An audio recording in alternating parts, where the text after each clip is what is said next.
I think that Canelo is fine. If he chooses to fight on, he deserves that right to do it. He's reserved that right to do it. So I don't have a problem with that. Is he past his prime? Of course he is. I mean, so is Bud Crawford. But did it matter an hour ago, 2 hours ago that he was past his prime? No. So he just now suddenly is worthless overnight because he lost. You know what I mean? Because the dopamine that we wanted from seeing him win is not evident at this point. Now he's worthless, right? You can't do that. Can't do that. And a lot of people do, but you got to stop.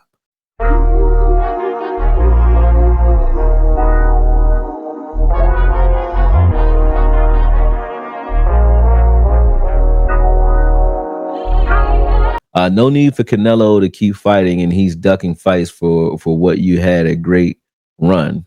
But it's looking like the end of an era. If it is, it is. But I think Canelo loves boxing. I think he understands things that the fans don't. He's immune to what the fans think because he's taking the risks that create compelling fights. You have to, we got to get out of that anyway. I mean, and I'm not hating on you for saying it, Lewis, because I know why you're saying it because of the way boxing has been going. But the culture has to shift like now. And the reason I say that is because Floyd kind of broke the culture. It's like a fly in front of me. But Floyd broke the culture because he made everybody think they have to be undefeated in order to be anything, which made everybody not want to fight each other because they want to stay undefeated, right? That's not the wave. Manny Pacquiao would go out and fight guys. He'd lose. Who cares? Because we know he's going to give us a fight. I don't care if a fighter loses. Fight your fight. I want to see if your style can beat this guy's style. So I love what Turkey Al-Sheikh is doing because that's exactly what boxing needed. And when I throw fights here, it's the same way. It's like, no, man, I want to see compelling fights. I don't care for, guys who are padding their stats fighting guys that they know they can beat. Yes, matchmaking is important. Yes, you should protect your fighter to get him to a certain level, a certain pedigree. But when you do it to a point or to a fault where these guys are now icing each other out and you got 4 different belts and you got guys who can go an entire career and never fight the guy right next to him or the other lineal champ. They don't look to unify. That's BS to me in the sport. And the reason it's that way is because they're so scared that if they lose, everybody's going to stop watching. That's because everybody thinks that way. You can't think that way.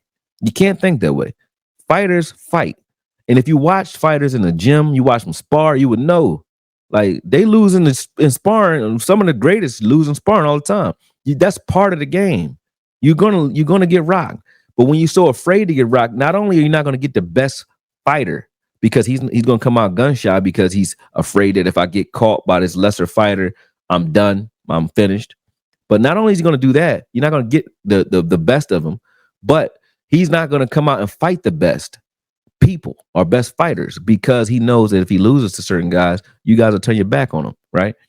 I come from an era where Lennox Lewis, he lost to Oliver McCall. Oliver McCall came out crying, and he had Emmanuel Stewart, which is a legend. He's the trainer that I model myself after. But Emmanuel Stewart in his corner, and Emmanuel Stewart told Oliver McCall exactly what to do to beat Lennox Lewis, and he knocked him out, right? No, next fight, Lennox Lewis was with Emmanuel Stewart. Lennox Lewis knocked out Oliver McCall, right? It was McCall, right? I think his name was McCall.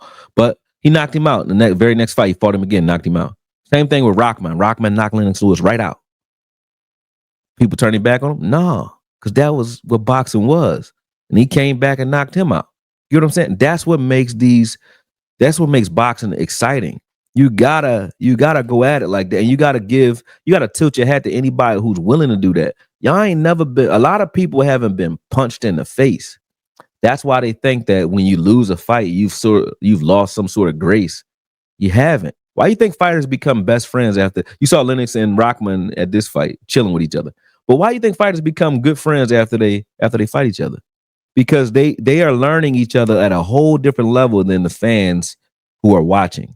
There's a whole different thing going on there because they know what it took for them to push themselves to the bell in those fights. So you got to give your respect to these fighters for even fighting in the first place and stop disrespecting them for losing, because to lose fighting your fight, there's no loss in that. My trainer, who's dead now, Sharav, used to say, the best you can do is the best you can do.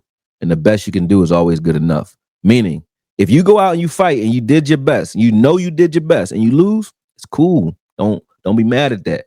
When you go out and you know you was bullshitting, oh, excuse my French. And when you go out and you know you were BSing and you weren't doing your best, that's the only time you should feel away. You know what I'm saying? Other than that, it don't matter.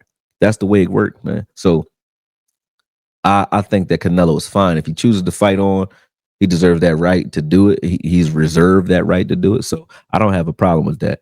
Is he past his prime? Of course he is. I mean, so is Bud Crawford. But did it matter an hour ago, 2 hours ago that he was past his prime? No.